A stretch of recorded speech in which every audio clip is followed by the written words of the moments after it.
في كلامه المجيد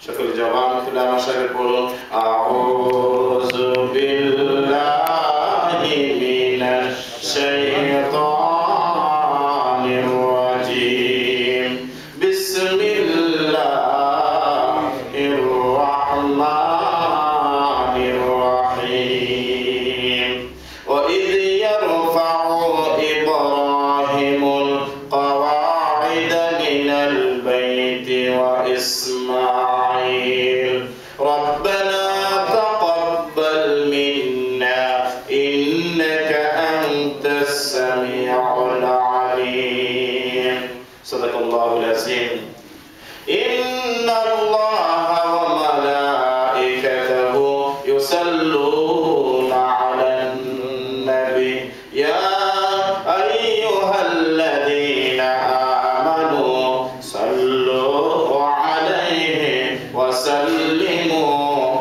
تسليما اللهم صل على سيدنا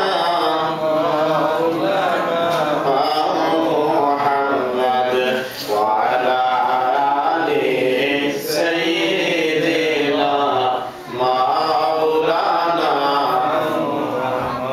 اللهم صل على سيدنا مولانا وعلى آل سيدنا مولانا بلغ العلا بكماله كشف الدجى بجماله حسنت جميع خصاله صلوا عليه إمام رسول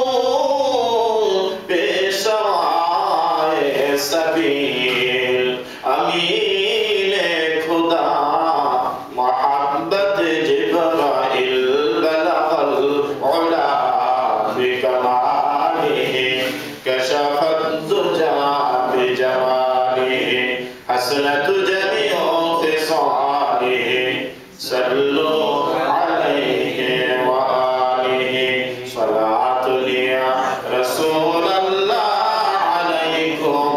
सलामुलिया हबीबल्लाह अलैकुम सलातुलिया रसूलल्लाह अलैकुम सलामुलिया हबीबल्लाह अल्लाहुम्मा सल्लि व सल्लिम व बारिक अलैहि उपस्थित मुआज्जज मुहतरम दिगरे सम्मानित श्रद्धेय मुसल्लियाने केराम এবং অন্তর আড়ালের আমার মা ও বোনেরা যারা শত ব্যস্ততার মাঝেও আজকের এই বরকতময় মাসে আমাদের আজকের এই মাহফিলের যে আলোচনার বিষয় হজ এবং কোরবানি এই আলোচনা শোনার জন্য আপনারা দূর দূরান্ত থেকে কষ্ট করে চলে আসছেন আল্লাহ পাক রব্বুল আলামিন আপনাদের সকলের এই আশা আল্লাহর ঘরে বসা এবং আপনাদের সমস্ত কষ্টগুলো কবুল করে নিয়ে আল্লাহ যেন কিয়ামতের ময়দানে আমাদের সকলকে নাজাতের ওসিলা বানাই দেয় আমরা বলি আমিন আসলে আল্লাহ রাব্বুল আলামিন আমাদেরকে দুনিয়াতে প্রেরণ করেছে আর তারই মাঝে আমরা দেখতে দেখতে আমাদের জীবনের সময়গুলো আমাদের থেকে চলে যাচ্ছে এভাবেই আমরা দুনিয়া থেকে চলে যাব কিন্তু এই দুনিয়া আল্লাহ রাব্বুল আলামিন আমাদেরকে প্রেরণ করেছে আর এই প্রেরণের উদ্দেশ্য একটা আল্লাহ রাব্বুল আলামিন কোরআনুল কারীমে বলেছেন ওয়া খালাকাতুল জিন্না ওয়াল ইনসা ইল্লা লিয়াবুদুন আমি জিন এবং ইনসানকে সৃষ্টি করেছি আমার ইবাদতের জন্য তো ইবাদতটা আল্লাহ রাব্বুল আলামিন যে আমাদের মৌলিক বিষয় পাঁচটা জিনিসের মধ্যে বেঁধে দিয়েছে গোটা জিন্দেগি কালিমা নামাজ রোজা হজ যাকাত এই পাঁচটা ইবাদতের মধ্যে তিনটা ইবাদত হলো আপনার শারীরিকভাবে এই ইবাদতগুলো করা যায় আর দুইটা ইবাদতকে আল্লাহ রাব্বুল আলামিন এটা মালি ইবাদত বলা হয়। তার মধ্যে তিনটা হলো নামাজ। এই যে নামাজ আমরা পড়ব, এটা আপনার শরীর দিয়ে আপনি আল্লাহর প্রতি ঈমান এনে আপনি সেটা আদায় করতে পারেন। তেমন করে যেমন রোজা, এগুলো আমরা শারীরিকভাবে আদায় করতে পারি। তেমন করে ঈমান আল্লাহর প্রতি আনা, এটা কোনো টাকা পয়সার দরকার হয় না। কিন্তু দুইটা ইবাদত, এই পাঁচটা মৌলিকের মধ্যে দুইটা জিনিস আল্লাহ পাক ধনীদের জন্য, মালদারদের জন্য আল্লাহ পাক রেখে দিয়েছে। কি? এটা হলো, একটা হলো হজ আর একটা হলো যাকাত। যারা ধনী তাদের উপর আল্লাহ রাব্বুল আলামিন হজ ফরজ করেছেন। কিন্তু আপনি ভাত খেতে পান না, আপনার ফ্যামিলি চলে না, তাদের জন্য তো আর হজ ফরজ না। এজন্য যাদের উপর আল্লাহ হজ ফরজ করেছেন, অর্থাৎ আপনার ফ্যামিলি, আপনি মক্কা শরীফে আসা যাওয়া এবং আসা পর্যন্ত, আর ফ্যামিলি যারা থাকবে তাদের ভরণ পোষণ রেখে আসা যাওয়া পর্যন্ত যদি আপনার সে এবিলিটি থাকে, অর্থ থাকে, তখনই আপনার উপর হজ ফরজ হয়ে যায়। আর এই ফরজটুকু আদায় করার বিভিন্ন মাযহাবের মধ্যে মতভেদ আছে। ইমাম শাফিঈ রাহমাতুল্লাহ আলাইহি, অন্যান্য ফুকাহায়ে কেরাম এবং যারা মাযহাব আছে তাদের মতামতে যখনই আল্লাহ রাব্বুল আলামিন এই এবিলিটি দান করেন, এই সামর্থ্য দান করেন, তখনই যেন তারা আদায় করে নেয়। আর আমাদের হানাফি মাযহাবের মতে ও অধিকাংশ উলামায়ে কেরামের মতে এই পর্যায়ে যখন আপনার মধ্যে চলে আসে তখন আদায় করে নেবেন। তবে একটু লেট করে করলো সেই অনুমতি হানাফি মাযহাবের মধ্যে আছে। কিন্তু হাদিসের ভাষায় এবং অধিকাংশ মুফাসসিরিন উলামায়ে কেরামের মতে যখনই আল্লাহ রাব্বুল আলামিন আপনার উপর হজ ফরজ করে ফেলেন, অর্থাৎ মক্কা শরীফে আসা যাওয়া সামর্থ্য যদি আপনার হয়ে যায় এবং আপনার ফ্যামিলির যদি তাদেরকে রেখে যাওয়া, তাদের যে খরচ বাবদ যা দরকার এগুলো দেওয়া, তখনই যেন আপনি এটুকু আদায় করে ফেলেন। তো আমরা বাংলাদেশে, বিশেষ করে বাংলাদেশ, ইন্ডিয়া, পাকিস্তান, আমরা যদিও জানি কিন্তু মানতে যাই একটু লেটে মানি, বলে জীবনে একসময় করলেই হবে। আর এই চিন্তাটা আমাদের মধ্যে চলে আসে, আমার ছেলে বিবাহ দিতে হবে, আমার মেয়ে বিবাহ দিতে হবে, ছেলেকে বিয়ে করাতে হবে। এইভাবে আমরা আমাদের সময়গুলো যাই একেবারে জীবনের শেষ সময় আমরা হজটা আদায় করি, যদিও অনেক আগে আমাদের উপর ফরজ হয়েছিল। তো এই জন্য দুইটা জিনিস আল্লাহ রাব্বুল আলামিন ইবাদতের ক্ষেত্রে, হজ এবং যাকাত, যারা ধনী সারা বৎসরের আপনার খরচপাতি রেখে, আপনার ব্যাংক ব্যালেন্স যদি থাকে, আপনার এক্সট্রা যদি থাকে, ওই টাকাটার উপর আল্লাহ রাব্বুল আলামিন একটা গরিবের জন্য হক রেখে দিয়েছে, এটা আপনাকে আদায় করতে হবে। তাহলে বোঝা গেল যে মৌলিক পাঁচটা জিনিসের মধ্যে তিনটা জিনিস আমরা শারীরিকভাবে আদায় করতে পারি, আর দুইটা জিনিস হজ এবং যাকাত, এই দুইটা জিনিস আমরা মালিভাবে আমরা আদায় করতে হবে। আল্লাহ রাব্বুল আলামিন বান্দাকে দেখতে চায়, আল্লাহ মাল দেন, সম্পদ দেন। এই সম্পদ পাওয়ার পরে বান্দা কতটুকু আল্লাহকে স্মরণ করে, আল্লাহর দ্বীনের ব্যাপারে স্মরণ করে। কারণ অনেকে অতীতে আল্লাহ রাব্বুল আলামিন সম্পদ দান করেছিলেন, অনেক দান করার বিনিময়ে তারা সেই জিনিস ভুলে গিয়েছিল। এই জন্য মানুষদেরকে পরীক্ষা করার জন্য আল্লাহ রাব্বুল আলামিন এই দুইটা মৌলিক জিনিসের মধ্যে রেখে দিয়েছে। আমরা এগুলো নিয়ে আলোচনা করব। আল্লাহ যেন আমাদের তৌফিক দেয়, আমরা বলি আমিন। তাই সবাই একটু আল্লাহর নবীর উপর আমরা দরুদ শরীফ পড়ে নিই। আল্লাহুম্মা সাল্লি আলা মুহাম্মাদ ওয়া আলা আলি মুহাম্মাদ কামা সাল্লাইতা আলা ইব্রাহিম ওয়া আলা আলি ইব্রাহিম ইন্নাকা হামিদুম মাজিদ। আল্লাহুম্মা বারিক আলা মুহাম্মাদ ওয়া আলা আলি মুহাম্মাদ কামা বারাকতা আলা ইব্রাহিম ওয়া আলা আলি ইব্রাহিম ইন্নাকা হামিদুম মাজিদ। তো এখন আমরা ওই মৌলিক জিনিসগুলো কোথায় কিভাবে আমাদের মাঝে আসছে, আমরা সেগুলো অল্প সময়ের মধ্যে আলোচনা করে আপনাদেরকে নিয়ে, আমার মা বোনদেরকে নিয়ে মাগরিবের আগেই আমরা দোয়া করব। আল্লাহ যেন আমাদের এই আলোচনাগুলো কবুল করে নেয় এবং যে আলোচনাগুলো শুনলে আপনি আমাদের মাঝে আল্লাহ রাব্বুল আলামিনের ভয়, তাকওয়া, হজ, কুরবানির উপর মহব্বত বাড়িয়ে দেয়, এগুলো যে আল্লাহ পাক তৌফিক দেয়, আমরা বলি আমিন। আমরা এই তাফসীরের মধ্যে প্রতি বুধবারে যে তাফসীর করি, তো এখানে আমরা গত বেশ কয়েক জুমা ধরে আমরা আলোচনা করতেছিলাম এই হজের উপরে। তো এক পর্যায়ে আমরা আলোচনা করতে করতে ইব্রাহিম আলাইহিস সালাম, যিনি এই হজ এবং কুরবানির মেইন পার্সন, যিনি আল্লাহর ঘর বানাইলেন, যার মাধ্যমে দাওয়াত দেওয়া হইলেন সারা পৃথিবীর মানুষদেরকে, তিনি হলো আল্লাহর নবী হযরতে ইব্রাহিম আলাইহিস সালাম। ওনার মাধ্যমে আল্লাহ রাব্বুল আলামিন আল্লাহর ঘরকে পূর্ণ উদ্ধার করেছেন।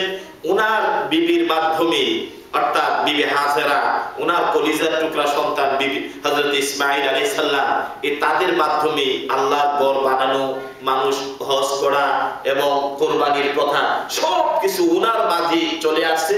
আর উনি দোয়া করেছিলেন আল্লাহর কাছে রাব্বুল আলামিন আমার বংশধরের মধ্যে এমন একজন নবী তুমি প্রেরণ করো, যে নবী এসে আমার এই দিনকে জিন্দা করবে, যে নবী এসে তোমার এই ঘরকে উজ্জ্বল করবে। আর ওই নবীর দোয়া, ইব্রাহিম আলাইহিস সালামের দোয়া কবুল হয়েছিল। আর ওনারই বংশধরে আগমন করেছিলেন বিশ্বের মানবতার মুক্তির দূত, সমস্ত জাহানের রহমত, দুজাহানের বাদশা, নূরে মুজাসসাম নবী মুহাম্মদ রাসূলুল্লাহ সাল্লাল্লাহু আলাইহি সাল্লাম এসেছিলেন সেই ইব্রাহিম হযরত ইসমাঈল আলাইহিস সালামের বংশের মধ্যে। সুবহানাল্লাহ ওয়া বিহামদিহি সুবহানাল্লাহিল আযীম। আমরা সেই কথাগুলো আস্তে আস্তে আপনাদেরকে নিয়ে আলোচনা করব। আমরা সামনের দিকে যাব, তবে আমরা মনোযোগ সহকারে আমাদের চিন্তা, আমাদের দেন, আমাদের এই সব কিছু যেন আমাদের এই আলোচনার মধ্যে গভীরভাবে যদি আমি মনোনিবেশ করি, তাহলে আশা করি আমার আলোচনাগুলো আপনারা বুঝবেন এবং সেটার উপর আমল করার জন্য আল্লাহ পাক সেই তৌফিকটুকু আপনাদেরকে দান করব। আল্লাহ যে আমাদের সেই আজকের এই আলোচনাগুলো কবুল করে নেয়, আমরা বলি আমিন। তো বলতেছিলাম আল্লাহর নবী হযরত ইব্রাহিম আলাইহিস সালাম, ওনার জীবনের শুরু থেকে, জীবনের প্রথম থেকে আল্লাহ রাব্বুল আলামিন উনাকে পরীক্ষা করেছিলেন। এইজন্য আল্লাহ রাব্বুল আলামিন কোরআনুল কারীমে বলেছেন ওয়া ইব্রাহিমুল্লাযী ওয়াফা, আমি ইব্রাহিমকে পরীক্ষা করেছিলাম, আর এই সবগুলো পরীক্ষায় উনি উত্তীর্ণ হয়েছিলেন। সুবহানাল্লাহ। কি পরীক্ষা হয়েছিল? উনি, ওনার বাবা হলো একজন কাফের, নাম ছিল আসর, তার বড় জন্ম হলো ইব্রাহিম আলাইহিস সালাম। শেষ পর্যন্ত পিতা এলাকার মানুষদেরকে নিয়ে সন্তানকে পাথর মেরে মেরে হত্যা করার জন্য প্রস্তাব দিয়েছেন। আল্লাহু আকবার। সেখান থেকে সমস্ত জাতিরা মিলে আল্লাহর নবী ইব্রাহিম আলাইহিস সালামকে সেই ইরাকের বাবেল শহরে ওনার জন্মস্থান, সেই জায়গার মধ্যে ওনাকে শেষ পর্যন্ত ইরাকের সেই বিশাল বড় অগ্নিকুণ্ড করলো। সেখানে ইব্রাহিম আলাইহিস সালামকে, এই ঘটনাগুলো আমি কয়েকবার বলছি, এই জন্য আর আমি পাছনে যাচ্ছি না। শেষ পর্যন্ত জাতির লোকেরা ইব্রাহিম আলাইহিস সালামকে আগুনের মধ্যে নিক্ষেপ করলো। আল্লাহ রাব্বুল আলামিনের প্রতি ভালোবাসা রেখে আগুনে জাত দিলেন। আল্লাহ রাব্বুল আলামিন কি করলেন? আগুনকে জান্নাতের বাগান বানিয়ে দিলেন। কোরআনুল কারীম আল্লাহ বললেন কুলনা ইয়া নারু কুনি বারদাও ওয়া সালামান আলা ইব্রাহিম, হে আগুন আমার বন্ধু ইব্রাহিমের জন্য আগুন হয়ে যাও। ইব্রাহিম আলাইহিস সালাম দীর্ঘ 40 দিন পরে আগুন থেকে বাইরে আসলেন। জাতির লোকেরা সেখান থেকে ভাবলো যে এত বড় বিশাল অগ্নিকুণ্ড করলাম, আর এতদিন পর্যন্ত ইব্রাহিম দিনে একটা পশমও পরে নাই, ওর গায়ে দিয়ে জান্নাতি পোশাক। সুবহানাল্লাহ। আল্লাহ জিবরাইলকে পাঠালেন, জিবরাইল আমার বন্ধু আমার প্রেমে পড়ে আগুনে ঝাঁপ দিছে, তাকে জান্নাতি পোশাক পরিধান করে দাও। এজন্য ইব্রাহিম আলাইহিস সালাম জিজ্ঞেস করছিল আপনার জীবনে সবচাইতে শান্তির দিনগুলো কোনগুলো ছিল? উনি বলেছিলেন আমি যখন আল্লাহর প্রেমে পড়ে আমি যখন আগুনে ঝাঁপ দিয়েছিলাম, ওই দিনগুলো ছিল আমার জীবনের সবচাইতে শান্তির দিন। সুবহানাল্লাহ। তাহলে বোঝা গেল বাস্তবে যদিও আগুন, কিন্তু সেখানে আল্লাহ কি শান্তিটা না দিলেন। সুবহানাল্লাহ। এটা আল্লাহর প্রেমের আগুন, যাদের কলিজার মধ্যে দাও দাও করে জ্বলে ওঠে, তারা সেই শান্তি উপলব্ধি করতে পারে। সুবহানাল্লাহ। সেখান থেকে উনি বাইরে আসলেন। জাতির লোকেরা সেখান থেকে ভাবলেন যে আর সেখানে থাকা যাবে না। ইব্রাহিম আলাইহিস সালাম সেখান থেকে রওনা দিলেন কোথায়? বর্তমান সিরিয়ার দিকে। তখন তো গাড়ি ঘোড়া নাই, উনি হেঁটে হেঁটে রওনা হলেন সিরিয়ার দিকে। আল্লাহর কুদরত বোঝা যায় না। যেতে যেতে গিয়া দেখে বিশাল মাঠ, সেখানে গিয়া দেখে বড় বড় সুন্দর যুবক ছেলেরা দাঁড়ায় আছে, দামি দামি চশমা, প্যান্ট, তদানীন্তনকালের যত পোশাক ছিল দামি দামি পোশাক পরে। তো ইব্রাহিম আলাইহিস সালাম এই যুবকরা দাঁড়াইছে গিয়ে দেখি, আমিও গিয়া দাঁড়ায় দেখি ঘটনাটা কি। তো মানুষে জিজ্ঞাসা করে, এই ইব্রাহিম সালাম দেখে দাড়ি, টুপি, পাঞ্জাবি, এর মধ্যে কি অবস্থাটা? তো কইতাছে তুমি কি জন্য দাঁড়াইছো? বলে তোমরা যে জন্য দাঁড়াইছো আমিও সেই জন্য দাঁড়াইছি। বলে আমরা তো দাঁড়াইছি রাজার মেয়ে, আজকে দীর্ঘদিন ধরে রাজা এই এলাকার মধ্যে ঢুল পিটাই দিছে যে যত সুন্দরী যত রাজপুরুষ আছে আজকে তোমরা এই মাঠে দাঁড়াও। আমার মেয়ে আয়েশা এই মাঠের মধ্যে যে যুবককে চয়েস করবে তার কাছে আমার এই রাজরানীকে, আমার এই মেয়েকে রাজ দরবারে থেকে তার হাতে উঠে দেব। সুবহানাল্লাহ। তো তোমরা সেই নিয়তে দাঁড়াইছো, আমি ইব্রাহিমও সেই নিয়তে দাঁড়াইছি।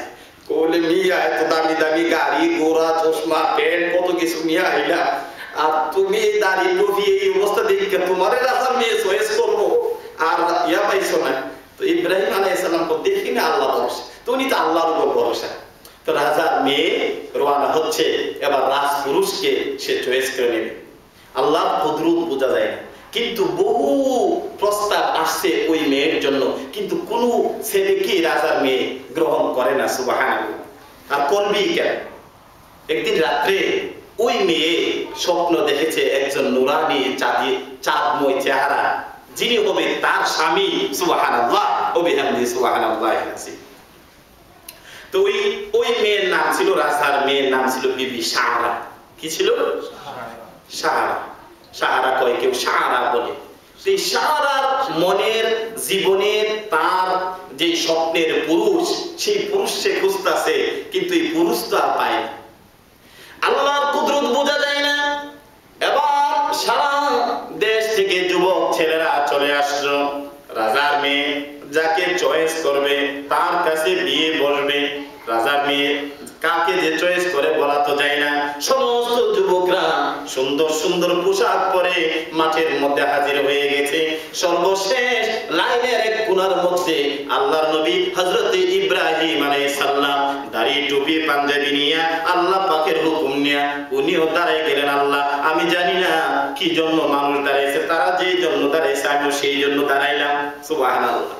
আল্লাহ কো বন্ধু তুমি দাঁড়াইছো, তোমার জন্যই বিবি সারাকে আমি কবুল করে নিলাম। সুবহানাল্লাহ ওয়া বিহামদিহি সুবহানাল্লাহ। এবার রাজা তার মেয়েকে নিয়ে রওনা হয়েছে। বড় বড় লাইনগুলো ঘুরতেছে, দেখতেছে, কিন্তু কোন ছেলেরা আর চয়েস করে না। কত স্মার্ট, কত সুন্দর, কত দেখাশোনা পুরুষ, কাউকে বিবি সারা পছন্দ করে না। রাজা এবারও চিন্তা করে গেল ব্যাপারটা কি, আমার মেয়ে কাউকে পছন্দ করতেছে না। এমন করে লাইন দেয়া যাচ্ছে, একের পর এক, একের পর এক, একের পর এক। যেতে যেতে সর্বশেষ লাইনে চলে গেল বিবি সারা।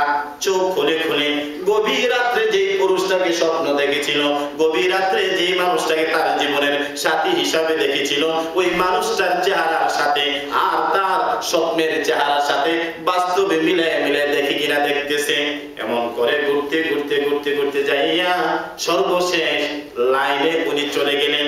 আর সর্বশেষের লাইনে সর্বমাথায় গিয়া দেখে পাগড়ি পরিহিত আর সুন্দর আকাশের চাঁদের মতো চেহারা, দাড়ি টুপি পাঞ্জাবিওয়ালা একটা পুরুষ দাঁড়িয়ে রয়েছে। বিবি সারা যখন ওই পুরুষটার দিকে, ইব্রাহিমের খলিলের দিকে তাকাইলো, সাথে সাথে চোখের পানিগুলো ঝর্ণার মতো ছেড়ে দিয়েছে। আমি রাত্রে যাকে স্বপ্ন দেখেছিলাম, আমার যে স্বপ্নের পুরুষ আমি খুঁজেছিলাম, মনে হয় উনি আমার জীবনে চয়েস হবে। আর ওই পুরুষকেই বাবাকে ইশারা করে দিল, বাবা গো আমি ওই পুরুষটাকে, ইব্রাহিম খলিলকে আমি গ্রহণ করে নিলাম। সুবহানাল্লাহ ওয়া বিহামদিহি সুবহানাল্লাহিল আযীম। এখন বিবি সারা বলল আমি ওই পুরুষটাকে কবুল করলাম। উনি কে? উনি হলো আল্লাহর নবী হযরতে ইব্রাহিম খলিল, যার মাথার মধ্যে পাগড়ি, পাঞ্জাবি, টুপি, বড় বড় যত সুন্দরী পুরুষ ছিল, যত সুন্দর যুবকরা ছিল, কাউকে আর সে গ্রহণ করলো না। শেষ পর্যন্ত গ্রহণ করে নিলে কাকে?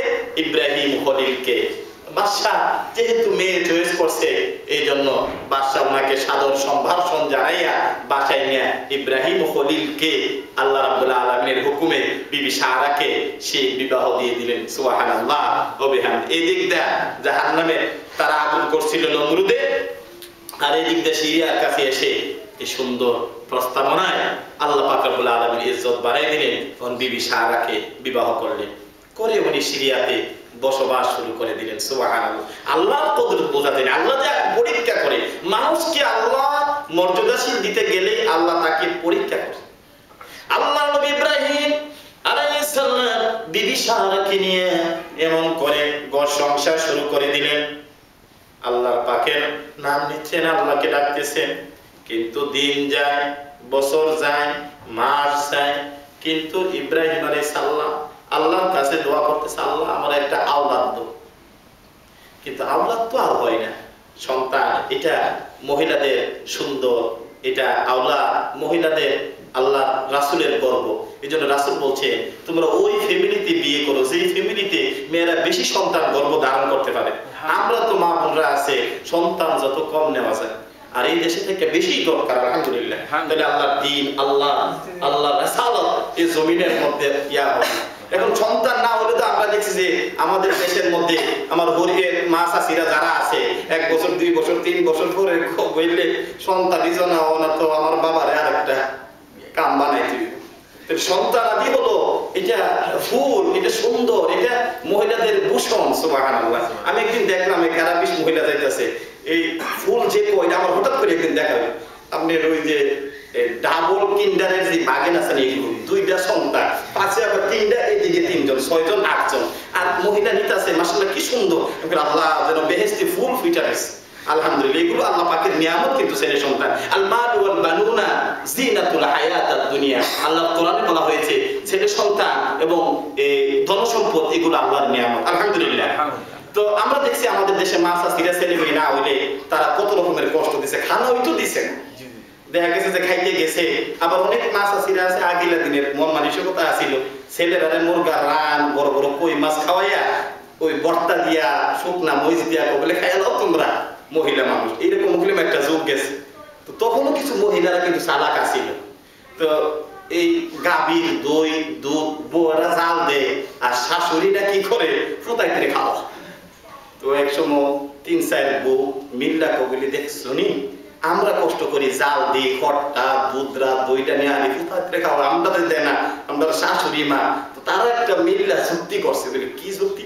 বলে ঈদের দিন আইসে সর্বপরাত আইসে তুই গুড়ি যে করছে গুড়ি গুলোরে মাখলে কি বলে জানে কাই বা আটার কাই বা এরকমই। তো এগুলো গুলা যখন রাখছে শাশুড়ি বেডি, তো আজকাল দই তো ভালো করে জাল দিছে একটা শুভ দিন, এর মধ্যে না কি করছে এক বউ না কি করছে যাই ওখান থেকে একটু ওই আটা গোলানো নিয়ে একটা গাওয়া ব্যাং বানাইছে। বানাইয়া এটারে ওই যে দই যে রাখছে পাতিলের মধ্যে পাইতে এক বউ নিয়ে সেরে এটারে সুন্দর করে একটা গাওয়া ব্যাংকের মতো বানাইয়া যেমনি যেমনি নিয়ে ওই দইয়ের উপর দিছে সাইডে। যখন ছাড়ছে এখন খাওয়ানোর সময় হয়েছে, শাশুড়ি মা গেছে এবার খাওয়াইতে গিয়া দেখে যে খরা যখন আলগি দিছে দেখে যে গাওয়া ব্যাং বইরা দিচ্ছে। আসলে তো ব্যাং না, কি করছে এটার একটা সামিজ দিয়া সাইডে দইরে এটা দেখতে পারে চাল দেওয়ায় ফাটাইছে ফালাই দিছে। এখন আজকে আর খাওয়ার সময় ছেলেরা কই না বৌমা কইব তোমরা তো অনেকদিন ধরে দই দুধ খাও না, আজকে তোমরা খাওয়াও। দই দুধ খাওয়াইতেছে না তো বউরা দিতেছে। তো এক বউ আবার খুব চালাক আছে, হে আবার ফাঁকে দাও উঠে কইলো আটার মধ্যে ছাতা দইয়ের মধ্যে ব্যাং, আজকা কিরে শাশুড়ি মা বেশি কইরা দেন ব্যাপারটা। তো শাশুড়ি করে ব্যাপারটা কি আজকা দিয়ে ঘটনাটা কি কোনো বৌমার দিক কেন নাকি হে কি কর মা কি কইতেছ না আজকা দিয়ে দই বেশি বেশি ডাবাইয়া দিতেছেন ব্যাপারটা কি তা বলে না আজকে আমার ছেলেরা খাইতো। এইরকম কিছু মাও আছে কোরআন কারীমের মধ্যে তাদের ব্যাপার বলা হয়েছে না তুমি তোমার সন্তানের জন্য যে ব্যবহারটা করবা সেটা যেন তোমার বৌমাদের জন্য করো, তোমার মেয়েদের জন্য করো, এই বেশি যেন না করা হয়। পুরুষরা তুমি যদি কই মাছ খাও তাহলে তোমার স্ত্রীকেও সেটা খাওয়ানোর জন্য চেষ্টা করতে হইব। তুমি যেমন তুমি শুধু সন্তান নিতে থাকবা আর তার প্রতি তুমি খেয়াল রাখবা না, তার অধিকার তুমি আদায় করবা না, তাহলে সেই জরুরটা যেন আমাদের মধ্যে তাদের মধ্যে না হয়। এই জন্য আলহামদুলিল্লাহ বর্তমানে একসময় ছিল, এখন আর শাশুড়ি মারাও ইনশাআল্লাহ শিক্ষিত হচ্ছে, সমাজের মধ্যে বৌমারাও হচ্ছে, বৌমারাও শিক্ষিত হচ্ছে, শিক্ষিত হইয়া কিন্তু সন্তান কম নেওয়া শুরু করে দিয়েছে, যেটা এইটা একটা সমস্যা। আর নাইলে আমরা আলহামদুলিল্লাহ ভালোই ছিল আল্লাহর দ্বীনের রাস্তায়। কিন্তু এই দিকে আপনাদেরকে আরো আগে আসতে হবে, কারণ সন্তান হলো আল্লাহ পাকের পক্ষ থেকে বান্দাদের জন্য নিয়ামত। এই নিয়ামত আল্লাহর পক্ষ থেকে আমরা কেন বঞ্চিত হব? আল্লাহ যেন আমাদেরকে বেশি সন্তান দান করে। রাসূল বলছেন আমি কিয়ামতের ময়দানে আমার উম্মতদেরকে নিয়ে আমি গর্ব করব। সুবহানাল্লাহ। কিন্তু বাংলাদেশে আবার এই গর্বটা সব আলহামদুলিল্লাহ। আমি একদিন ওয়াজ করে আসতেছি তো রিস্কায় উঠলাম, এক রিস্কাওয়ালা তো বৃদ্ধ অবস্থায় জিজ্ঞেস করলাম ভাই কি হবো? বলে আপনি এই অবস্থায় রিস্কা চালান। বলে হুজুর আল্লাহ আল্লাহ 11 জন ছেলে মেয়ে দিছে, কিন্তু কেউ খবর নেয় না, এটা আবার আরেক গ্যাফারিস। তা আল্লাহ যদি ছেলে মেয়েদেরকে দিনের পথে রাখতে পারে, তাদেরকে হেদায়েত দান করে, আমরা বলি আমিন। তো যাই হোক, বলতেছিলাম আল্লাহর নবী হযরতে ইব্রাহিম আলাইহিস সালাম আল্লাহর কাছে বেশি বেশি দোয়া করতেছে, আল্লাহ গো আমার একটা সন্তান দান করো, যে সন্তান হবে যাকে নিয়ে তোমার দরবারে আমি তোমার অনেক কাজ আমার বাকি রয়েছে সেই কাজগুলো করব। বিবি সারা এই রাজপুত্রকে বিয়ে করলেন, আর তারই সাথে তখন ওই রাজ দরবার থেকে বিবি সারাকে দেখাশোনা করার জন্য একটা মেয়ে উপহার দিয়েছিলেন। তাফসীরের মধ্যে আছে ওনার নাম হলো হযরতে হাজেরা রাদিয়াল্লাহু তাআলা আনহা। সুবহানাল্লাহ। বিবি সারা রাজ মেয়েকে দেখার জন্য রাজার দরবার থেকে একজন উপহার দিলেন, আর বিবি হাজেরাকে। এখন দীর্ঘদিন চলে যাচ্ছে, কিন্তু বিবি সারার ঘরে কোনো সন্তান হচ্ছে না। আল্লাহর নবী হযরত ইব্রাহিম আলাইহিস সালাম আল্লাহর দরবারে কেঁদে কেঁদে বলে, রব্বুল আলামিন আমি যখন দুনিয়া থেকে চলে যাব আমার নাম নিয়ে কে দোয়া করবে? আল্লাহ গো তোমার দরবারে আমি দোয়া করেছি আওলাদের জন্য, সন্তানের জন্য, এই পর্যন্ত তো কোনো সন্তান পাই না। স্বামী রাতভর কান্দে আল্লাহর কাছে আওলাদের জন্য, সন্তানের জন্য। আমাদের পুরুষগুলোর অনেক সময় দোষ আছে, যারা স্ত্রী তো সন্তান নেওই না, হেও তো জোরে আল্লাহর কাছে কোনা আল্লাহ সন্তান চাই, তো না বিবি কইতো যে না ঠিক আছে আলহামদুলিল্লাহ। আমার ভাইরা, এই জন্য আল্লাহ নবী ইব্রাহিম আলাইহিস সালাম আল্লাহর কাছে কেঁদে কেঁদে দোয়া করে, রব্বুল আলামিন একটা আওলাদ যদি তুমি দান করতা, একটা আওলাদ যদি হইতো, আমি তাকে নিয়ে দিনের কাজ করতাম, আল্লাহ তোমার আগামী দিনে তোমার দিনকে আরো মজবুত ভাবে শক্ত করতাম। ইব্রাহিম আলাইহিস সালামের এই কান্দা, ওনার এই চোখের পানি বিবি সারা লক্ষ্য করে। দীর্ঘদিন চলে গেল, সন্তানাদি নাই। এবার ওই বিবি সারা প্রস্তাব দিল, আমাদের সাথে যে আসছে হাজেরা, তার চাল চলন বড় ভালো, স্বামী গো আপনি তারে গ্রহণ করে নিতে পারেন স্ত্রী হিসাবে। সুবহানাল্লাহ। তাহলে বোঝা গেল প্রথম স্ত্রীর অনুমতিতে উনি আরেকটি বিবাহ করলেন। ইব্রাহিম আলাইহিস সালাম, সারা তুমি কি বলো? বলে হ্যাঁ, যদি আপনি সন্তানের জন্য এত কামনা করেন, তাহলে আমাদের সাথে যে আব্বু আমাদেরকে যে মেয়েটা উপহার দিয়েছে বিবি হাজেরা, দেখতে সুন্দর এবং বড় ভদ্র মানুষ, নবী গো আপনি যদি চান বিবি হাজেরাকে বিবাহ করতে পারেন। সারা গো তুমি যদি বলো সন্তান আমার মনে চাচ্ছে, তুমি যদি বলো আমি বিয়ে করব, হ্যাঁ আপনি তাকে বিয়ে করতে পারেন। আল্লাহ কুদরত বোঝা যায় না, বড় স্ত্রী অনুমতি নিয়া, বিবি সারার অনুমতি নিয়া হযরতে ইব্রাহিম খলিল হাজেরাকে বিবাহ করে নেই। সুবহানাল্লাহ। আল্লাহ কুদরত বোঝা যায় না, বিবি হাজেরাকে যখন বিবাহ করলো, কয়েকদিন যাওয়ার পরে, 1 মাস 2 মাস যাওয়ার পরে, 3য় মাসের মধ্যে বোঝা গেল বিবি হাজেরার গর্ভে আল্লাহ রাব্বুল আলামিন সন্তান দান করেছে। আল্লাহর কুদরত বোঝা যায় না, কিন্তু রাজরানী হওয়ার পরেও তো শান্তি নাই। বিবি হাজেরা এবার ইব্রাহিমের খলিলের স্ত্রী হয়ে গেলেন। আল্লাহ রাব্বুল আলামিন তাকে সন্তান দান করলেন, পেটে সন্তান চলে গেল। বিবি সারা দীর্ঘদিন স্বামীর সাথে সংসার করলাম, সন্তান আসলো না। আমি অনুমতি দিলাম, বিবাহ করলো, ওর গর্ভে সন্তানও চলে আসে, কিন্তু মেয়েলি একটা ফিলিয়ানি কইনারে, মেয়েলি ভাবে একটা ব্যাপার স্যাপার আছে। আমার সন্তান নাই, আমার সাথে যিনি আসতো তার গর্ভে আল্লাহ সন্তান দিল। যাই হোক মেনে নিচ্ছে। এমন করে 10 মাস পূর্ণ হয়ে গেল। আল্লাহ রাব্বুল আলামিন ওই বিবির ঘরে হযরতে ইসমাঈল আলাইহিস সালামকে দান করলেন। সুবহানাল্লাহ। কাকে দান করলেন? আল্লাহর নবী হযরতে ইসমাঈল আলাইহিস সালাম। বিবি হাজেরা সন্তান ভূমিষ্ঠ হইল, সাথে সাথে বিবি সারা কয় এই সন্তান এবং হাজেরাকে আমাদের সাথে আর রাখা যাবে না। বলে কি করতে হবে? যে সন্তান এবং বিবি হাজেরাকে নির্বাসন দিতে হবে, কোথায়? জঙ্গলাতে তুমি রেখে আসতে হবে। এক তো রাজা মেয়ে, আবার হলো স্ত্রী, এখন সন্তান যখন হইল, এখন আর সে এটা মেনে নিতে পারতেছে না। আমার সামনে আমি এটা দেখতে চাই না। বলে কি করতে চাও? আমি চাই বিবি হাজেরাকে এবং তার কলিজার টুকরা সন্তানকে ভূমিষ্ঠ হওয়ার সাথে সাথে কোন জঙ্গলার মাঝখানে তাকে নিয়ে নির্বাসন দিতে হবে, যেখানে মানুষ থাকবে না, যেখানে পশু থাকবে না, যেখানে কোনো কিছু থাকবে না। এইভাবে বলে দিলেন। ইব্রাহিম আলাইহিস সালাম চোখের পানিগুলো ছেড়ে ছেড়ে আল্লাহর কাছে কাঁদে, রব্বুল আলামিন জীবনের শেষ সময়ে তুমি আমাকে সন্তান দান করলা মাবুদ, আর এই সন্তান পাওয়ার পরে আমি তো আবার সইতে পারলাম না, এখন আবার দিনে আরেক পরীক্ষা চলে আসলো, জন্মের সাথে সাথে তাকে আমি রেখে দেওয়ার জন্য আমি কোথায় রাখবো, আমি কোথায় নিয়ে তাকে ছাড়বো। আল্লাহ গো, যে সন্তান দেখলে বাবার কলিজা শান্ত হয়, মার কলিজা শান্ত হয়, এই সদ্য প্রসবিত সন্তান এবং মা কত দুর্বল, আমি তাদেরকে নিয়ে কোথায় যাব? কিন্তু বিবি সারা বলতেছে না, তাকে নিয়ে আর এই ঘর সংসার থাকা যাবে না, বহু দূরে নিয়ে নির্বাসন দিয়ে আসো।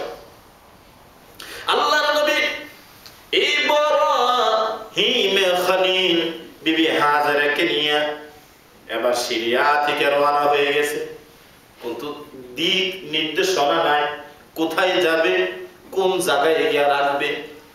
একটু দূর বাসা থেকে যখন রওনা হয়েছে, তার আগে আল্লাহ রাব্বুল আলামিন হযরত জিবরাইল আমিনকে পাঠিয়ে দিলেন, জিবরাইল যাও, আমার বন্ধু কোথায় যাবে, গন্তব্যস্থান তো জানে না, ও জায়গার মধ্যে তুমি নিয়ে যাও।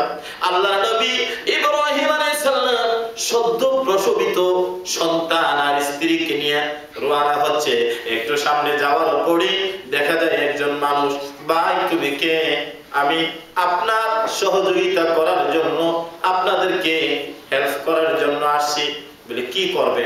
যে আপনারা কোথায় যাবেন জানেন না তো, আমার সাথে আসেন, আপনাদের জায়গা আমি দেখাই দিব। সুবহানাল্লাহ।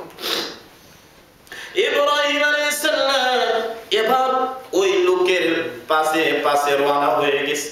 সুদূর সিরিয়া থেকে হাঁটতে হাঁটতে, একটা মা সন্তান ভূমিষ্ঠের পরে কত ক্লান্ত থাকে, হাঁটতে হাঁটতে আল্লাহর নবী ইব্রাহিম আলাইহিস সালাম একটু দূরে যাওয়ার পরে জিবরাইল আমিনকে জিজ্ঞাসা করে, কিন্তু চিনে না, সে মানুষ বেশে আছে, ভাই আর কত দূর আমরা যাব? বলে না, আসেন, আরো দূর আছে। যাইতে লাগলেন, পাহাড় পর্বত রাস্তাঘাট যেখানে ভালো না, ওইভাবে উনি যাওয়া শুরু করলেন। হযরত বিবি হাজেরা বারবার স্বামীকে ডাক দেয়া বলে, স্বামী গো, তুমি না কত দোয়া করলা সন্তানের জন্য, সন্তান পাওয়ার জন্য, তুমি কেন এত দূরে আমাকে নিয়ে রওনা হচ্ছ? কোথায় রাখবা, কোথায় আমাকে এই সন্তান সহকারে ফেলে আসবা? ইব্রাহিম আলাইহিস সালাম কিচ্ছু বলে না, উনি রওনা হয়ে গেলেন। আয় গো প্রাণের স্ত্রী, যাইতে যাইতে দীর্ঘ পথ বেয়ে যেতে যেতে যেতে যেতে পাহাড় পর্বত মরুভূমি প্রান্তর পারিয়া হাঁটতে হাঁটতে দীর্ঘ কয়েকদিন পরে তারা আয়েশা আল্লাহর ঘর, বর্তমানে সেই জায়গার মধ্যে, ও জায়গার চতুর্দিক দিয়ে পাহাড়, মানুষ নাই, চতুর্দিক দিয়ে পাহাড়, কোনো পশু পাখি নাই, কিচ্ছু নাই, মাঝখানে চতুর্দিক দিয়ে পাহাড়, বালিকাময় প্রান্ত। এই বালু স্তূপের মাঝখানে জিবরাইল আমিন এসে এই জায়গার মধ্যে তাদেরকে বললেন, এই জায়গায় হবে বিবি হাজেরা এবং ইসমাইলের জায়গা। জোরে বলুন সুবহানাল্লাহ। ইব্রাহিম আলাইহিস সালাম ডান দিকে তাকায়, বাম দিকে তাকায়, চতুর্দিকে ঘুরে দেখে কেউ নাই, মানুষ পশু পাখিও নাই, এক দুইটা পাখি আছে তখন ওই পাহাড়গুলোতে। এখন আবু কুবাইস পাহাড় আর প্রাচীন অনেক কিছু সৌদির গভর্নমেন্ট মানুষের জন্যই, আমাদের নবীর বাড়ির পাশেই দেখবেন যারা হজে যাবেন, বড় বড় পাহাড়গুলো আছে ডাইনে বামে, একটু সামনে দিয়ে গেলে আবু কুবাইস পাহাড়, এগুলো চতুর্দিকে আছে মক্কা। তো এই জায়গার বালুকাময় প্রান্তরের উপর এই জায়গার মধ্যে দিয়া হযরতে জিবরাইল আমিন সালাম দিয়ে বিদায় দিয়ে চলে গেলেন। এবার মা হাজেরা কলিজার টুকরা শিশু সন্তান হযরতে ইসমাঈল আলাইহিস সালাতু সালাম, সুবহানাল্লাহ, এই অবস্থায় এই বালুকাময় প্রান্তরের উপর বসে গেলেন। দীর্ঘ ক্লান্ত শ্রান্ত মা হযরতে হাজেরা, কচি সন্তান হযরতে ইসমাঈল, আল্লাহর নবী ইব্রাহিম আলাইহিস সালাম আল্লাহর কাছে বললেন, রব্বুল আলামিন এটা যদি আমার জীবনের বড় পরীক্ষা হয়, তুমি পরীক্ষা করো। আমার এই সন্তান তোমার দরবারে আমি সুপর্দ করে দিলাম। একটা মুমিনের গুণ হলো যত বিপদে আসুক সে যেন তখন আল্লাহর উপর ভরসা করে। কার উপর ভরসা করবো? আল্লাহর উপর। আল্লাহু আকবার। মা হাজেরা রাদিয়াল্লাহু তাআলা কলিজার টুকরা সন্তান ইসমাঈল বালুকাময় প্রান্তরের উপর রেখে দিলেন। আর এই অবস্থায় একটু দেখাশোনা করে চতুর্দিকে তাকাইয়া ইব্রাহিমের খলিল বিবি হাজেরাকে ডাক দিল, প্রাণের স্ত্রী, আমি তোমার সাথে বেশি দিন ঘর সংসার করতে পারি নাই, অল্প সময় করেছি, তার মধ্যে আল্লাহর কাছে বারবার দোয়া করতাম, রব্বুল আলামিন আমাদেরকে একটা সন্তান দান করো। আল্লাহ আমাদেরকে সন্তান দান করেছে, আমি জানি না আল্লাহ রাব্বুল আলামিন এই জায়গার মধ্যে রাখার পাশনে কোন উদ্দেশ্য, কোন কি জিনিস নিহিত রয়েছে। বিবি হাজেরাকে এবং কলিজার টুকরা সন্তানকে এই বালুকাময় প্রান্তরের উপর রেখে ইব্রাহিমের খলিল বিবি হাজেরা থেকে বিদায় নিয়ে রওনা হলো। স্ত্রী গো, আমি চলে যাই, জানি না আর কোনদিন তোমার সাথে আমার সাক্ষাৎ হয় কিনা। কি অবস্থাটা যে একটা হয়েছিল পরিবেশ। হাজেরা স্বামী গলার মধ্যে ধরে বিবি ইব্রাহিমকে ধরে, স্বামী গো, যতদিনই আপনার সাথে আমি চলেছি, আমার চলার পথে বলার পথে যদি কোনো অন্যায় হয়ে থাকে, কোনো যদি দোষ ত্রুটি করে থাকি, জানি না আপনার সাথে আমার আর জীবনে সাক্ষাৎ হবে কিনা। এটাই জীবনের শেষ সাক্ষাৎ মনে করে আমার চলার পথে যদি কোনো অন্যায় হয়ে থাকে, মেহেরবানি করে আমারে মাফ করে দিয়ে এই শিক্ষা দিলেন ইব্রাহিম আলাইহিস সালাম। স্বামীরা যদি কোথায় যায়, স্ত্রী যদি কোথাও যায়, স্বামীর থেকে যেন এরকম বিদায় নেই, কারণ বলা তো যায় না কখন কার মৃত্যু এসে যায়, কখন জীবনের শেষ সময় চলে আসে। বিবি হাজেরা ইসমাঈলকে এইভাবে কেঁদে কেঁদে চোখের পানিগুলো ছেড়ে ছেড়ে মাপ চাচ্ছে। শেষ পর্যন্ত একটা প্রশ্ন করলেন, স্বামী গো, কি জন্য এই পাহাড়ের মধ্যে যেখানে মানুষ নাই, পশু নাই, পাখি নাই, কেউ নাই, আমাকে কেন রেখে যাচ্ছে? আমি কি কোনো অন্যায় করেছি অথবা কোনো ভুল করেছি কিনা? না, কোনো কিছুর জন্য আমাকে রেখেছেন। প্রাণের স্ত্রী, তুমি কোনো ভুল করো নাই, কোনো অন্যায় করো নাই, আমার সাথে তুমি কোনো রকমের বেয়াদবি করো নাই, তাহলে কেন রাখছো? ইব্রাহিম আলাইহিস সালাম বললেন, আল্লাহর হুকুমে। জোরে বলুন সুবহানাল্লাহ। যখনই বলল আল্লাহর হুকুমে, বিবি হাজেরা চোখের পানিগুলো ছেড়ে দিয়ে স্বামীকে ঝরাইয়া বলল, ওগো প্রাণের স্বামী, আল্লাহর হুকুমে যদি আমার কলিজার টুকরা সন্তান এবং আমাকে রেখে যাও, আমার মনে হয় আমার আল্লাহ আমাকে ধ্বংস করবে না। আল্লাহর উপর যখন তাওয়াক্কুল থাকে তখন আর আল্লাহ মানুষদেরকে ধ্বংস। এই কথা বলে ইব্রাহিম আলাইহিস সালাম বিদায় নিয়ে এই আবু কুবাইস, যারা সাফা মারওয়াতে যাবেন, এই আবু কুবাইস পাহাড়ের কাছে ওরা চলে গেলে ওখানে যাইয়া সেরা হযরত ইব্রাহিম আলাইহিস সালাম দুটো হাত আল্লাহর কাছে তুলে দিলেন। কি ওয়াইয ইয়ারফাউ ইব্রাহিমুল কওয়াইদ মিনাল বাইতি ওয়া ইসমাঈল রব্বানা তাকাব্বাল মিন্না ইন্নাকা আনতাস সামিউল আলিম রব্বানা মুসলিমাইন লাকা ওয়া মিন যুররিয়াতিনা উম্মাতাম মুসলিমাতান লাক ওয়া আরিনা মানাসিকানা ওয়া তুব আলাইনা ইন্নাকা আনতাত তাওয়াবুর রাহিম। উনি যে দোয়াটা করলেন, আল্লাহ আমার ইসমাঈল, আমার হাজেরাকে তোমার দরবারে সুপর্দ করে দিয়ে গেলাম, আল্লাহ গো, তুমি তার জামিন নিও, তুমি তার জন্য, আমার এই ছেলের জন্য, আমার স্ত্রীর জন্য, আল্লাহ তুমি তাদেরকে সুব্যবস্থা করে দিও। জোরে বলুন সুবহানাল্লাহ। দীর্ঘ পথ পরিভ্রমণ করে আসছে, বালুময় প্রান্ত, পানি নাই, কিচ্ছু নাই। ইব্রাহিম আলাইহিস সালাম আবু কুবাইস পাহাড়ের পাশে যাইয়া এই দোয়া করে উনি আবার সিরিয়ার দিকে রওনা হয়ে গেছেন। সুবহানাল্লাহ। রেখে গেলেন কচি সন্তান হযরত ইসমাঈল এবং ইব্রাহিমকে রেখে চলে গেলেন। এখন বিবি হাজেরা সদ্য প্রসূত সেই সন্তান চিৎকার করছে পানির জন্য। মা সন্তানের পানি দিতে পারবে না, শুধু ছোট্ট নয়, বড় হইলেও যদি সন্তান মার কাছে চায়, বাবার কাছে চায়, যদি কিছু না দিতে পারে তো বাবা মনে করে যে আল্লাহ দুনিয়াতে বেঁচে আমার সার্থকতা কোথায়? আমার সন্তানের যা চাইলেও আমি দিতে পারলাম না। প্রত্যেক বাবা তার হৃদয় উজাড় করে সন্তানকে কিছু দেওয়ার জন্য চায়।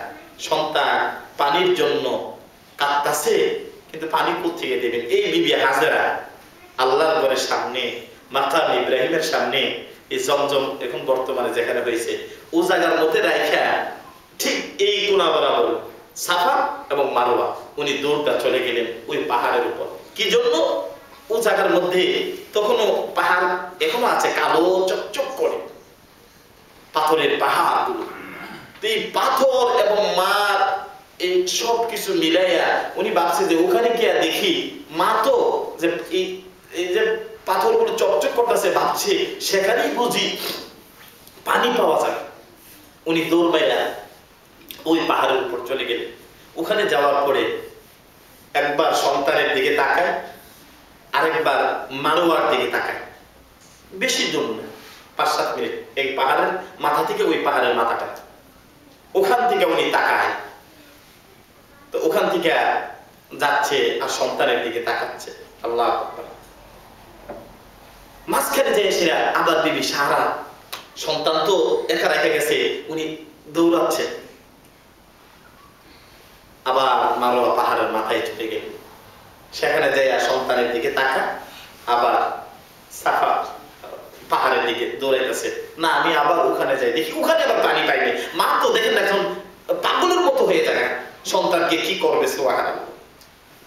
আল্লাহ রাব্বুল আলামিন বিবি হাজেরা তার এই চাওয়া, তার এই দৌড়াদৌড়ি, তার এই কর্মকে আল্লাহর দরবারে এমন হিসাবে কবুল হয়েছে, যতদিন এই কাবা শরীফ থাকবে, যতদিন এই পৃথিবী থাকবে, কোটি কোটি মানুষেরা যাইয়া হযরতে ইসমাঈল আলাইহিস সালাতু সালামের সুন্নাত মা হাজেরা যে পাহাড়ের উপর গিয়ে তাকাইছিলেন, হাজিরা আজু সাফা পাহাড়ের উপর চলে যায়, সেখানে যে আল্লাহর ঘরটার দিকে তাকা।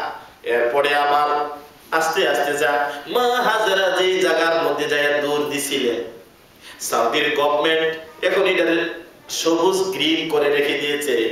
আল্লাহর দরবারে তার প্রতিটা কদম কতভাবে কবুল হয়েছিল। সে যেখানে দৌড় দিছে কোটি কোটি হাজিরা যায়, সেই জায়গার মধ্যে রমণ করতে হয়, দৌড় দিতে হয়। সুবহানাল্লাহ। অর্থাৎ আল্লাহ জানাই দিলেন বিবি হাজেরার কর্ম আমি আল্লাহর দরবারে এমন ভাবে কবুল হয়েছে, কিয়ামত পর্যন্ত মানুষ আসবে বিবি হাজেরা যেমন করে দৌড়ছিল ওইভাবে দৌড়াদৌড়ি করা, সাই করা আমি ওয়াজিব করে দিলাম। সুবহানাল্লাহ। 7 বার উনি সাই করলেন, দৌড়াদৌড়ি করলেন। হাজিরা গেলে আল্লাহর ঘর তাওয়াফ করার পরে তারপরে সাই করতে হয়, সাই করে মাথার চুল কাটতে হয়।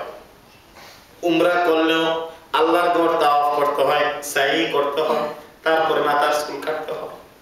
এই বিধান বিবি হাজেরা উনি যে করলেন, এই জিনিসটা উনি রেখে দিলেন কিয়ামত পর্যন্ত। জোরে বলুন সুবহানাল্লাহ। 7 বার দৌড়াদৌড়ি করে পানি তো পাইলেন না, মাত্র দৌড়ে সন্তানের কাছে আসছে। আয়েশা দেখে আল্লাহর কুদরত বোঝা যায় না। হযরত ইসমাঈল আলাইহিস সালাম বাচ্চা বসাই দিলে পা নাড়তে থাকে না, উনি বালির মধ্যে এইভাবে পা নাড়ছে।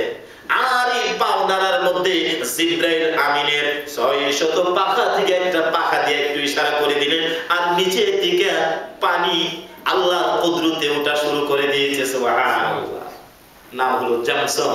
হযরত হাজেরা আয়েশা পানি দিয়ে চতুর্দিক বালু দিয়ে বাদ দিলেন, দিয়ে নিজে আল্লাহ পানি খেলেন, আল্লাহ শুকরিয়া আদায় করলেন, সন্তানকে খাওয়াইলেন।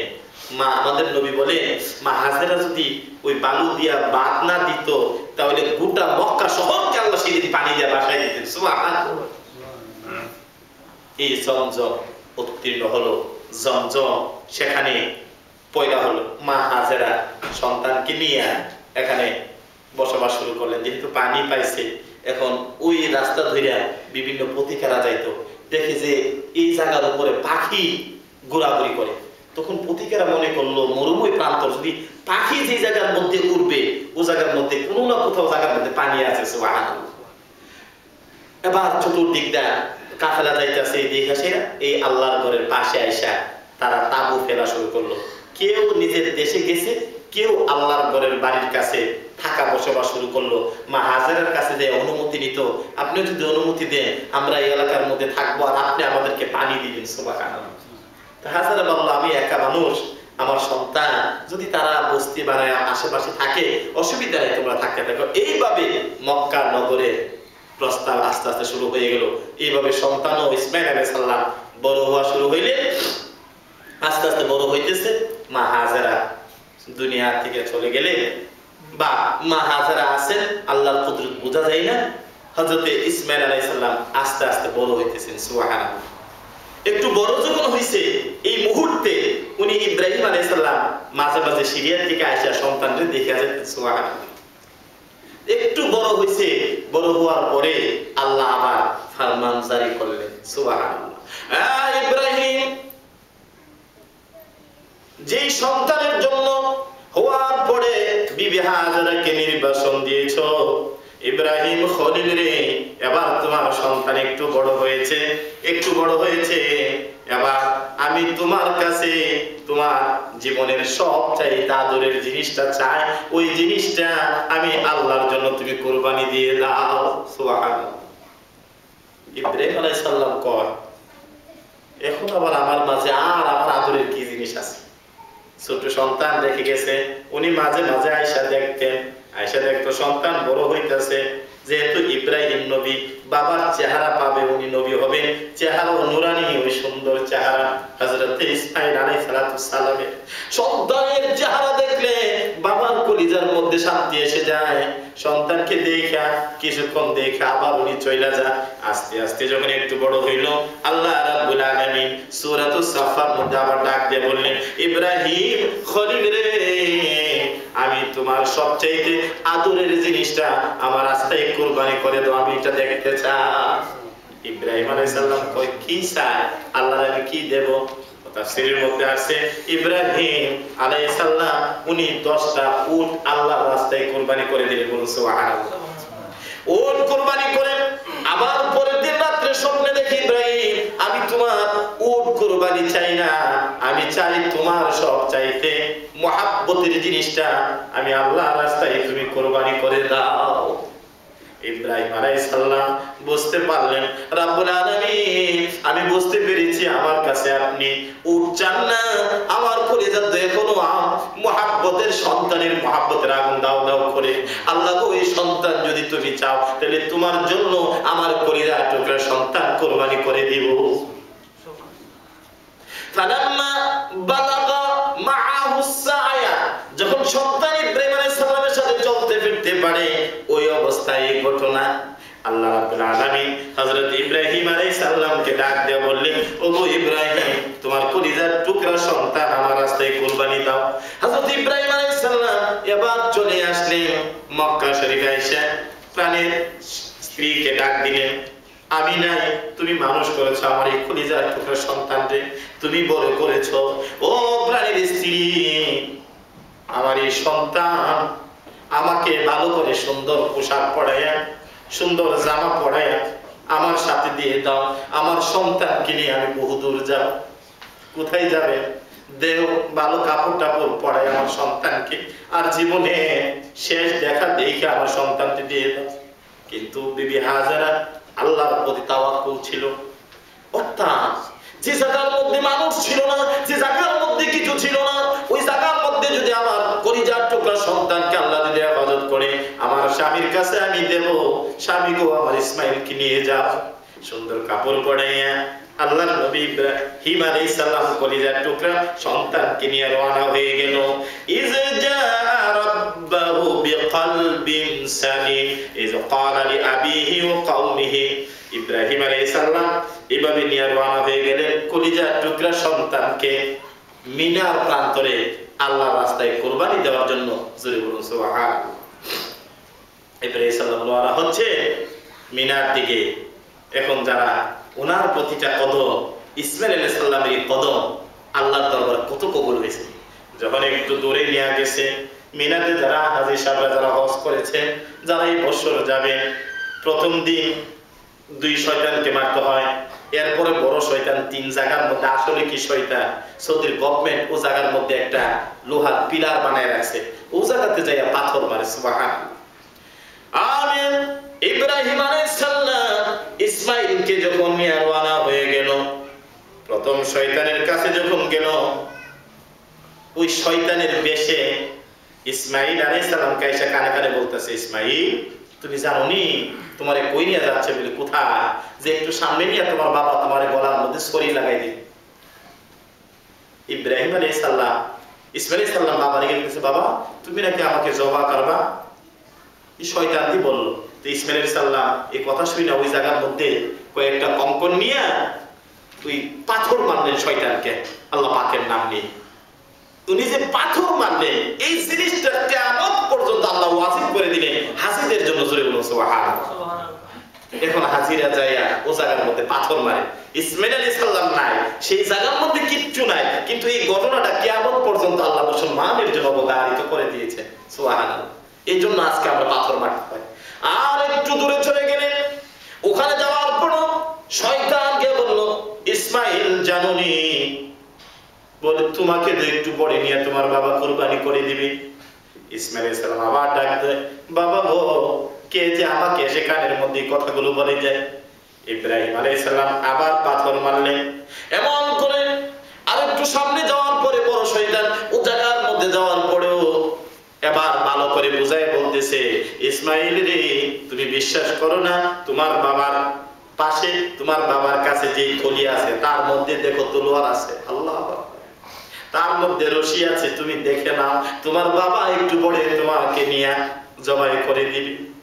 বাবার কানে কানে গিয়া ছোট্ট সন্তান এই কথাগুলো বললেন। ও বাবা শয়তান তো আমাকে এসে বলে দেয়। ইব্রাহিম আলাইহিস সালাম আবার পাথর নিয়ে মারতে শুরু করলেন। এই 3 জায়গার মধ্যে পাথর মারলেন। আল্লাহ রাব্বুল আলামিন কিয়ামত পর্যন্ত গোটা বিশ্বে যারা হজ করতে যাবে ওই মানুষের জন্য এই বিধান কি ওয়াজিব হিসাবে রেখে দিয়েছেন, তারা পাথর মারবে 1 দিন 2 দিন 3 দিন পর্যন্ত। শয়তানকে পাথর মারতে হবে, আল্লাহু আকবার, এই বিধান। ইব্রাহিম আলাইহিস সালাম সেখান থেকে পাথর মেরে মিনার প্রান্তরে চলে গেলেন। মিনাতে যাইয়া এবার বাবাকে জিজ্ঞাসা করলেন, সন্তানেরে তুমি জন্ম হওয়ার পরে আল্লাহ আমাকে নির্দেশ দিল এই মরুময় প্রান্ত রেখে যাওয়ার জন্য। আল্লাহ তোমারে ধ্বংস করে নাই। ও আমার কলিজার টুকরা সন্তান, আমার আল্লাহ বলেছে তোমাকে আল্লাহর রাস্তায় কুরবানি দেওয়ার জন্য। বাবা আমি তোমার আল্লাহর রাস্তায় কুরবানি দিতে চাই। ফানজুর মাজা তারা, তার মধ্যে তোমার কি অভিমত? বাবা আমি তোমাকে আল্লাহর রাস্তায় কুরবানি দেব, জবাই করব, যদি তুমি বলো। জোরে বলো সুবহানাল্লাহ। ফানজুর মাজা তারা কোরআনের ভাষায় তুমি কি বলো? যেমন ইব্রাহিম খলিল এত বড় পয়গম্বর ছিলেন, তেমন তার সন্তান। এই জন্য বাংলাদেশে একটা ভাষা আছে, বাপ বালা তার বেটা বালা, মা বালা তার মেয়ে। বাবা যদি নামাজি হয়, বাবা যদি ভালো হয় সন্তান ভালো হবে, মা যদি ভালো হয়ে যাও তোমার মেয়েও ভালো হবে। ইব্রাহিম আলাইহিস সালাম চিৎকার করে বলল, সন্তান আমি আল্লাহর রাস্তায় কুরবানি করতে দ্বিধা করব না, তবে আমি তোমার থেকে একটু রায় জানতে চাই, তুমি কি বলো তোমারে কুরবানি করব কিনা? ইব্রাহিম আলাইহিস সালাম কথা বলার সাথে সাথে ইসমাঈল আলাইহিস সালাম বাবাকে বলল, ও বাবা তুমি যখন ছোট অবস্থায় আমাকে রেখে এই খানায় কাবার কাছে রেখে চলে গেল, আমার মা না খেয়ে খেয়ে জমজমের পানি খেয়ে খেয়ে আমাকে বড় করেছে। আমার মা সারাক্ষণ আমাকে বুকের উপর রেখে বড় করেছে। বাবা গো আমাকে তুমি আল্লাহর রাস্তায় জবাই করে দিবে, কুরবানি করবে, আপত্তি নাই, কিন্তু আমার এই কুরবানির পরে আমার মা কি নিয়ে বেঁচে থাকবে? আমার সন্তানকে যদি আমার মা না পায়, আমার মা কেমনি জগতে বেঁচে থাকবে? ও বাবা আপত্তি নাই, ঠিক আছে, যদি আল্লাহর পক্ষ থেকে কুরবানির হুকুম এসে যায় তুমি আমাকে কুরবানি করে দাও। বাবা গো আমার গায়ের এই পোশাকগুলো আমার কলিজার টুকরা মা হাজারার কাছে নিয়ে দিও, আর হইল এই জামাগুলো আমি দিয়ে গেছি, আর আমাকে মিনার প্রান্তরে আল্লাহর জন্য কুরবানি করে দাও। ইব্রাহিম আলাইহিস সালাম উনি কোনো কাজ বিলম্ব করতেন না, আল্লাহর হুকুম পাওয়ার সাথে সাথে আদায় করার জন্য কলিজার টুকরা সন্তানকে এবার জমিনের মধ্যে শোয়াই দিলেন। কিন্তু শোয়াইতে যাই একটা বাবা তার গলার মধ্যে ছুরি চালাইবেন, কি অবস্থা! মিনার প্রান্তরে কত বড় কঠিন কথা। হঠাৎ করে কলিজার টুকরা সন্তান ইসমাইল বলল, বাবা গো, এই মিনার প্রান্তরে আপনি আমার উপর ছুরি চালাবেন, আমাকে জবাই করে দিবেন, কিন্তু আপনি তো বাবা, আমি হইলাম সন্তান, আমি যখন এইভাবে শুইব, আপনি যখন তলোয়ার আমার উপর চালাইবেন, আমার চোখগুলো উপরের দিকে থাকবে, আপনার চোখগুলো নিচের দিকে আসবে, বাবা গো, 4 চোখের মিল হয়ে যাবে। ওই অবস্থা কি আপনি আমার গলার মধ্যে ছুরি চালাইতে পারবেন? একটু যদি মহাব্বত সন্তানের প্রতি চলে এসে আপনি যদি তলোয়ার চালাইতে দেরি হয়, আল্লাহর দরবারে আপনার সন্তানের কোরবানি তো কবুল হবে না। কি সুন্দর প্রস্তাবনা দিল, সন্তান তুমি বড় হেল্প করেছো, আমি কি করব? বাবা গো, আমার চোখগুলো তুমি বেঁধে দাও, আমার হাতগুলো বেঁধে দাও, আমার পাগুলো বেঁধে দাও, আমি উপর হয়ে শুয়ে যাব, তুমি তলোয়ারটা নিয়ে বালুকাময় প্রান্ত আমার গলার মধ্যে নিচে দিয়া তলোয়ারটা দিয়ে আমার উপর ছুরি চালাইতে থাকবা, আমি তোমার দিকে তাকাইবো না, তুমি আমার দিকে তাকাইবা না। যদি বাবা ওইভাবে করো তাহলে কোরবানি সহজ হয়ে যাবে, তুমি আল্লাহর রাস্তায় ইসমাইলকে কোরবানি করে দাও। হযরত ইসমাইল আলাইহিস সালাম পরামর্শ দিয়া তলোয়ার নিয়ে ইব্রাহিম খলিল এবার জবাই করার জন্য রওনা হয়ে গেলেন। ডাক দিয়ে সন্তানকে বেঁধে এই বালুকাময় প্রান্তরে শোয়াই দিলেন। পিতা পুত্রের এই পরীক্ষা আল্লাহ পাকের কোটি কোটি নূরের ফেরেশতারা অবলোকন করতেছে, ডাক দিতেছে, রব্বুল আলামিন, তোমারই খলিল ইব্রাহিম তুমি ছোট সময় পরীক্ষা করলা, নমরুদের আগুনে ফেললা, সেখান থেকে জীবনের শেষ বয়সে সন্তান দিলা, নির্বাসন দিলা কাবা ঘরের কিনারায়, সন্তান বড় হইল, আবার পাঠাইলে কুরবানি দেওয়ার জন্য। আল্লাহ গো, সে তো কুরবানির তলোয়ার চালাচ্ছে, চালাই দিবে, রব্বুল আলামিন তুমি ইসমাইলকে হেফাজত করো। আল্লাহ অবস্থা পরিবেশন দেখতেছে ইব্রাহিম এবং ইসমাইলের এই অবস্থাটা, সুবহানাল্লাহ ওয়া বিহামদিহি সুবহানাল্লাহিল আযীম। ইব্রাহিম আলাইহিস সালাম তলোয়ার নিয়ে এবং কঠিন ভাবে ইসমাইলকে গলা ছুরি চালাতে লাগলেন।